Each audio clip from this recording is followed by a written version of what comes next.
ఆత్మ బంధువులకి నమస్తే సార్.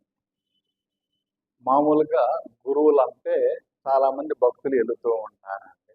సో అదే విధంగా ఒక గురువు గారి దగ్గరికి ఒక భక్తుడు వెళ్ళాడంట. ఆ గురువు గారు ధ్యానంలో కూర్చొని ఉన్నాడంట.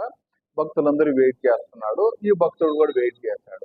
గురువు గారు కళ్ళు తెరవంగానే ఎవరు కోరికలు వాళ్ళు కోరుతా ఉన్నారంట. అందులో ఇప్పుడు ఎక్కువగా ఏంటంటే ఏ గురువు గారికి వెళ్ళగానే భక్తులు ఎక్కువగా నాకు ఆ ఇబ్బంది ఉంది, ఆరోగ్యం బాగలేదనో, డబ్బు కావాలనో, ఇల్లు కట్టుకోవాలనో, కుటుంబ సమస్యల్ని ఎక్కువగా అడుగుతున్నారు. వేరేటి పెద్దగా అడగటం లేదండి. మా దగ్గరకు వచ్చినా కానీ ఎక్కువగా ఆ సమస్యలే కనబడతా ఉన్నాయి వాళ్ళకి కూడాను.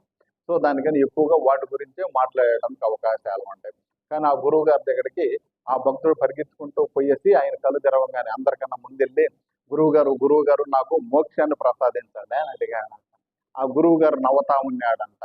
ఎంతసేపటికి సమాధానం చెప్పేస్తే వెనకాల ఇంకా భక్తులు వెయిట్ చేస్తున్నారు కదా, వాళ్ళందరూ రాయ్యా మేము మాట్లాడని చెప్పి లాగేస్తారంట.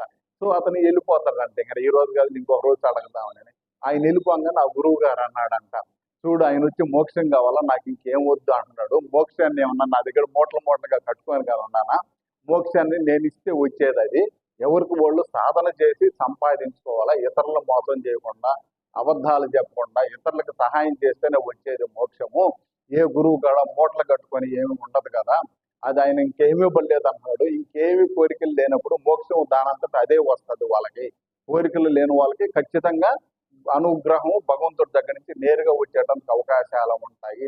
అది ఎవరిని కూడా అడుక్కోవాల్సిన అవసరం లేదు అని మిగతా భక్తులకి అందరికీ చెప్తారంట. సో అదే విధంగా చాలా మంది కూడాను గురువుల దగ్గరికి వెళ్ళి ఇంకో దగ్గరికి వెళ్ళి మోక్షం కావాలంటారు. అలా అడిగితే వచ్చేది కాదండి. మీ ప్రవర్తన మీద, మీ సాధన మీద ఆ మోక్షం అనేది ఆధారపడి ఉంటుంది. సో దీన్ని అర్థం చేసుకొని ప్రతి ఒక్కరం కూడాను ఆ విధంగా సాధన చేసి మోక్షాన్ని నేరుగా సంపాదించుకునేదానికి ప్రయత్నాలు చేద్దామండి. ఓం శ్రీ గురుభ్యో నమః. హరి ఓం. ఓం నమస్తే.